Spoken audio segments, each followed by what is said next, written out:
Hey guys, Matt Goodwin. Welcome back to GB News. Don't forget to hit like and subscribe. Now listen, the political landscape in Britain is undergoing a seismic, perhaps historic shift, with Nigel Farage and Reform UK emerging as a formidable political force that's now reshaping the traditional two-party system. Recent polling data, some bombshell polls that I'll share with you in a second, and high-profile developments within Reform suggest that we are now witnessing a pivotal, transformative moment in British politics. Now, Reform UK's rise in recent polls is nothing short of remarkable. According to the very latest poll by Find Out Now, a very reliable, rigorous pollster, Reform is now polling at 25% with support from 1 in 4 voters, placing them in a tight race with Labour, who are first on 26%, and ahead of the Tories, with Kemi Badenoch failing to impress so far on just 23% of the vote.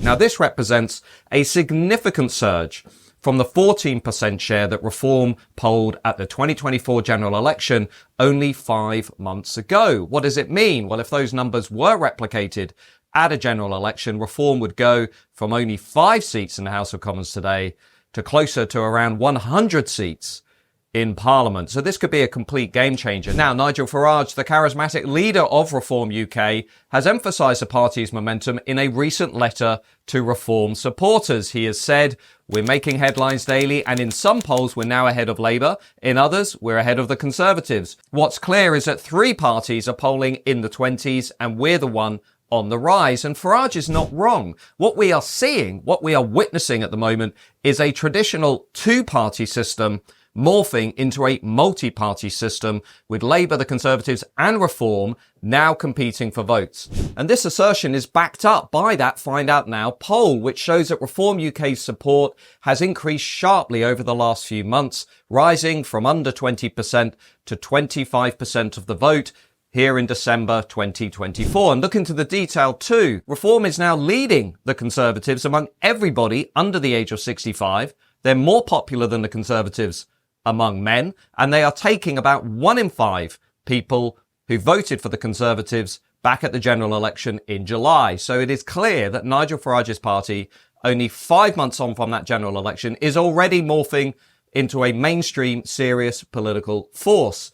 The current political landscape in Britain has evolved into a 3-way contest, with Labour, the Tories and Reform now all polling relatively similar shares of the vote. This marks a significant departure from the traditional two-party system that has dominated British politics for decades. Farage's appeal for membership, which is priced at £25 a year, which he compares to the cost of a packet of cigarettes or a round of pints, is a strategic move to make party involvement accessible to a wide range of supporters. This approach aligns with Reform UK's image as a party for the common person, standing in contrast to what they portray as out-of-touch establishment elites. And they have a point. Look at all of the big issues in British politics today: mass immigration, soft policies on crime, the failure to resolve the housing crisis, the cost of living crisis, the lack of control over our national borders, the imposition of woke ideology, and all of these issues. It seems to be Reform versus Labour and the Conservatives, or what you might call the Uniparty.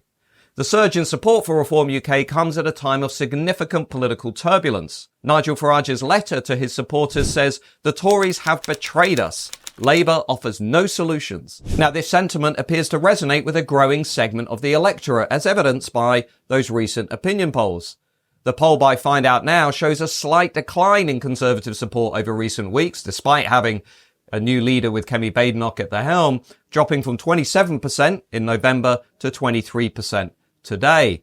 Labour, while leading the pack, has seen fluctuations in its support ranging from 25 to 23% before settling at 26%, but this is way down on what the party polled at the general election only 5 months ago. What I'm saying is that these fluctuations in the major party support provide a serious opening for Reform UK to attract disaffected voters. And one of the interesting things in that poll that very few people have picked up on is that Reform are also now by far the most popular party among those non-voters, people who traditionally do not vote for Labour or the Tories. Why is that significant? Because it was those non-voters who pushed Brexit over the line in 2016. About 2.5 million of them came out to vote for Brexit, which the pollsters had completely missed out. Now, the other thing about Reform to keep in mind, which few commentators have noticed, is that this party also has an ability to open up two flanks at the next election. Reform is not just a Tory tribute act, and it should never really position itself as such. It is really about neither left nor right. It's about standing above and against the entire established political class. What I suspect we'll see over the next 5 years is Nigel Farage and the Reform Party not only hitting Kemi Badenoch and the Tories in those traditional Tory shires in southern England, but opening up a second big flank across Labour's Red Wall and parts of Wales. Indeed, at local elections recently, we've seen the Reform Party polling very strongly in traditionally Labour-held areas. Now, the emergence of Reform UK as a major political force has several potential implications for British politics. Firstly, I think we could be seeing the end of two-party dominance, the end of a two-party system, which, remember, has only really been with us for about 100 years.